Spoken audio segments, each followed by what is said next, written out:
الفاظ و معنی میں تفاوت نہیں، لیکن ملا کی اذاں اور مجاہد کی اذاں اور، دونوں کی پرواز ایک ہی فضا میں، کرگس کا جہاں اور ہے شاہی کا جہاں اور۔ کرگس جو ہوتا ہے یہ مردار جانور، مرے ہوئے جانوروں کو کھاتا ہے، لیکن شاہین ایسا نہیں ہے، شاہین اپنا شکار خود کرتا ہے، ٹھیک ہے۔ شاہین اگر ہم مچھلی اٹھا کر شاہین کے سامنے ایسے رکھیں گے تو وہ اس کو بالکل بھی دیکھے گا تک نہیں، کھانے کی تو دور کی بات ہے، ٹھیک ہے، کیونکہ وہ اپنا شکار خود کرتا ہے، وہ گوتا لگا کر سمندر میں گوتا لگائے گا اور مچھلی کو وہاں سے نکال لائے گا، لیکن کسی کے ہاتھ سے دی ہوئی یا پھینکی ہوئی چیز کو وہ کبھی چھوئے گا نہیں۔ تو یہ ہے شاہین۔ شاہین جیسے لفظ انہوں نے اپنی شاعری میں استعمال کیے۔ اس کے ساتھ علامہ اقبال نے خودی کا فلسفہ بھی پیش کیا ہے۔ خودی، علامہ اقبال ایک شاعر، ایک ادیب، ایک فلسفی، ایک سیاستدان ابھر کر ہمارے سامنے آتے، بیک وقت اتنی خصوصیات ان کے اندر ہیں، شاعر بھی ہیں، وہ ایک سیاستدان بھی رہ چکے ہیں۔ 1930 میں مسلم لیگ کے ایک اجلاس میں جو ہے انہوں نے پاکستان کا نظریہ پیش کیا تھا کہ ایک الگ ملک ہونا چاہیے، پاکستان کے پیچھے علامہ اقبال کا ہی اصل میں ہاتھ ہے، ٹھیک ہے۔ تو ایک سیاستدان بھی ہیں، ایک فلسفی بھی ہیں، ایک شاعر بھی ہیں، تو انہوں نے اپنی شاعری میں خودی کا فلسفہ بھی پیش کیا ہے۔ یہ خودی کیا ہے؟ علماء نے یا دوسری کتابوں میں خودی کا لفظ جو ہے یہ خودداری تو نہیں کہیں گے، تکبر، غرور، گمنڈ، ٹھیک ہے، تو ایسے لفظوں کے لیے یہ خودی کا لفظ جو ہے استعمال کیا جاتا ہے۔ لیکن علامہ اقبال نے واضح طور پر اپنی شاعری میں ہمیں یہ سمجھانے کی کوشش کی ہے کہ جناب میں نے خودی کا مطلب تکبر، غرور، گمنڈ نہیں رکھا ہے، بلکہ میری شاعری میں خودی کا مطلب ہے خود شناسی۔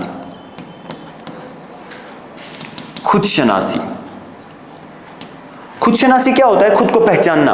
آپ اپنی اندر کی صلاحیتوں کو جب پہچانتے ہو، پھر جب آپ اپنے اندر کی صلاحیتوں کو پہچان لو گے، پھر اس کا استعمال بھی کرنا ہے۔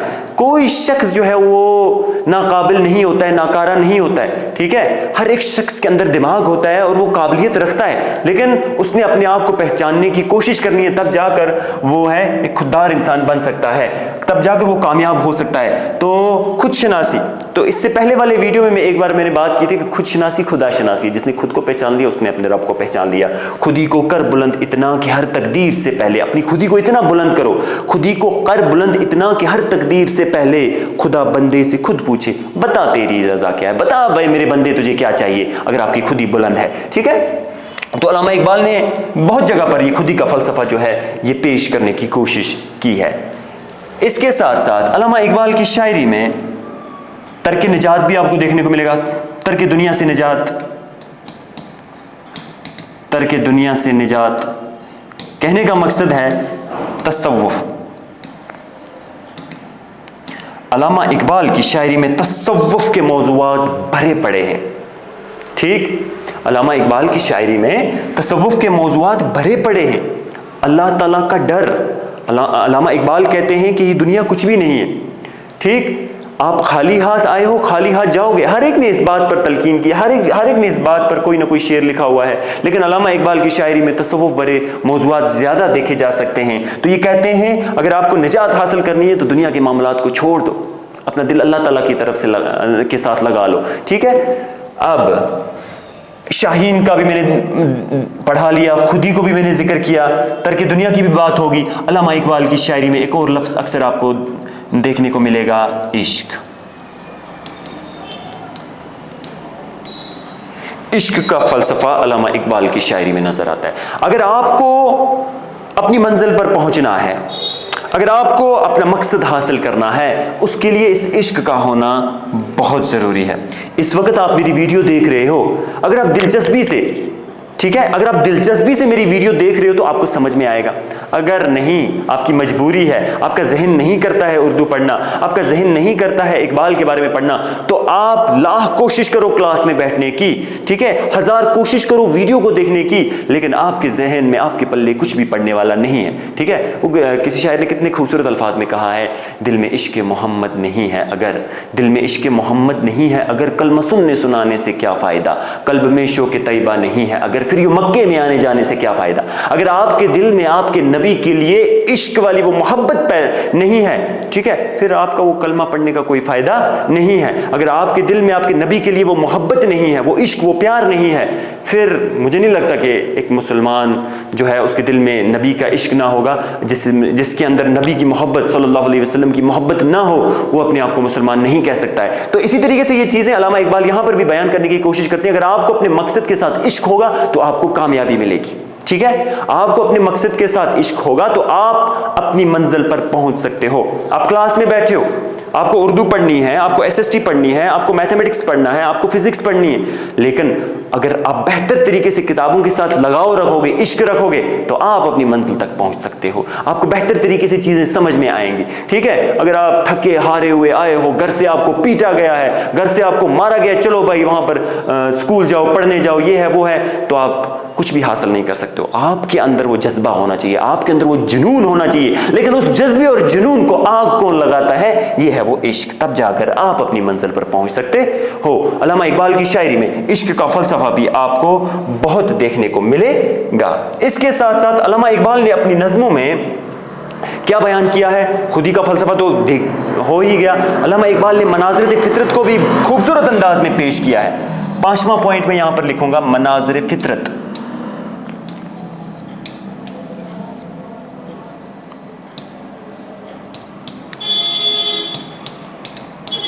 صف باندھے دونوں جانب بوٹے ہرے ہرے ہوں، ندی کا صاف پانی تصویر لے رہا ہو۔ دیکھو کتنا خوبصورت شعر ہے علامہ اقبال کا۔ میرے ذہن میں آ گیا جب بات کی میں نے مناظر فطرت کی۔ قدرتی مناظر کو اتنی خوبصورت انداز میں بیان کرتے ہیں کہ پوری شکل، پورا تصویر جو ہے انسان کے سامنے آ جاتی ہے۔ علامہ اقبال کی میں بات کر رہا ہوں، مناظر فطرت کو بھی انہوں نے بڑی خوبصورت انداز میں بیان کیا ہے۔ آپ دیکھیے خود جو میں نے شعر آپ کے سامنے پڑھا، صف باندھے دونوں جانب بوٹے ہرے ہرے ہوں، ندی کا صاف پانی تصویر لے رہا ہو۔ تو مناظر قدرت کو بھی انہوں نے بہتر انداز میں پیش کرنے کی کوشش کی ہے۔ ایسی نظمیں بھی ان کی بہت سہرائی گئی ہیں، دیکھی گئی ہیں، جو تعریف کے قابل ہیں۔ اس کے ساتھ ساتھ علامہ اقبال کی شاعری میں آپ کو حب الوطنی کا جذبہ بھی ملتا ہے۔ کس کا جذبہ؟ حب الوطنی کا۔ نوجوانوں کو، وطن میں رہنے والے لوگوں کو علامہ اقبال جو ہیں وطن کی طرف محبت، ٹھیک ہے، وطن کا جذبہ یہ سمجھانے کی کوشش کرتے ہیں کہ آپ کا وطن ہی آپ کا سب کچھ ہے، وطن کے ساتھ لگاؤ، وطن کے ساتھ محبت۔ ایسی نظمیں بھی آپ کو علامہ اقبال کی شاعری میں جو ہیں وہ دیکھی جا سکتی ہیں۔ جیسے کہ ترانہ ہندی دیکھو، آپ نے اکثر سنا ہوگا جب وہ کہتے ہیں کہ ہندوستان کے بارے میں کہا تھا، مجھے یاد ہی نہیں آ رہا ہے، بڑا آسان شعر ہے، سارے جہاں سے اچھا ہندوستان ہمارا، ہم بلبلے ہیں اس کی یہ گلستاں ہمارا۔ تو دیکھو کتنی خوبصورت انداز میں علامہ اقبال نے اپنے وطن کی بھی تعریف کی ہے۔ تو علامہ اقبال نے ان چیزوں کو بڑے خوبصورت انداز میں بیان کیا۔ یہ علامہ اقبال کی شاعری کی وہ خصوصیات ہیں، علامہ اقبال کی شاعری کی وہ خوبیاں ہیں جن کی وجہ سے علامہ اقبال کی شاعری کو کافی پسند کیا جاتا ہے۔ جس میں شائن کی بات کروں، جس میں خودی کی بات کروں، خود شناسی کی بات کروں، عقابی روح، عقاب کا ذکر بھی علامہ اقبال نے کیا ہے۔ اکثر بچے شاہین اور عقاب کو ایک ہی چیز سمجھ لیتے ہیں۔ شاہین جو ہوتا ہے اس کی اڑان بہت لمبی ہوتی ہے، بہت تیز ہوتی ہے۔ عقاب کی اڑان بھی لمبی اور تیز ہوتی ہے، لیکن عقاب کی اڑان تھوڑی سی سست ہوتی ہے۔ کس کی نسبت سے؟ شاہین کی نسبت سے۔ شاہین کو انگلش میں کیا کہتے ہیں؟ فیلکن، اور عقاب کو انگلش میں کیا کہتے ہیں؟ ایگل۔ ایگل اور فیلکن، ان دونوں کا ذکر مگر علامہ اقبال نے کیا، لیکن دونوں کی پرواز جو ہے وہ آسمان کی بلندیوں تک ان دونوں کی پرواز ہے۔ تو علامہ اقبال نے ان چیزوں کا ذکر جو ہے، شاہین کا ذکر، عقاب کا ذکر علامہ اقبال نے جو ہے بہتر انداز میں کیا ہے۔ کس طرح عقاب کا میں ذکر کروں، خیر چھوڑو یہ بہت لمبا لیکچر بن جائے گا۔ تو علامہ اقبال نے ان چیزوں کو بہتر انداز میں بیان کیا اور اپنی شاعری میں ان چیزوں کو پیش کیا، جس میں پڑھنے والا جو ہے وہ متاثر ہو جاتا ہے، اس کے دل پر اثر کرنے لگتی ہیں یہ چیزیں۔ یہ تھی علامہ اقبال کے بارے میں کچھ اہم باتیں، ٹھیک ہے، جو آپ اپنے نوٹ میں لکھ سکتے ہو۔ علامہ اقبال کی شعری مجموعے، علامہ اقبال نے اردو میں 4 شعری مجموعے چھوڑے، یہ امپورٹنٹ ہے، جس میں بانگ درا، بال جبریل، ضرب کلیم، ارمغان حجاز، یہ ہے آپ کے سامنے پہلا، اور یہ ہے دوسرا۔ پہلا جو ہے 1926 میں شائع ہوا ہے، 1935 میں بال جبریل، اس میں غزلیں کم سے کم جو میں نے 76 غزلیات پر مشتمل یہ مجموعہ ہے۔ ضرب کلیم 1936 1936 اور ارمغان حجاز 1938 میں شائع ہوا ہے۔ اس کے ساتھ ساتھ فارسی میں بھی اس کے شعری مجموعے شائع ہو چکے ہیں۔ تو یہ تھا علامہ اقبال کی شاعرانہ خصوصیات کے بارے میں تھوڑا سا، امید کرتا ہوں آپ کو پسند آیا ہوگا۔ ملتے ہیں اگلی کسی اور ویڈیو میں، تب تک کے لیے اللہ حافظ۔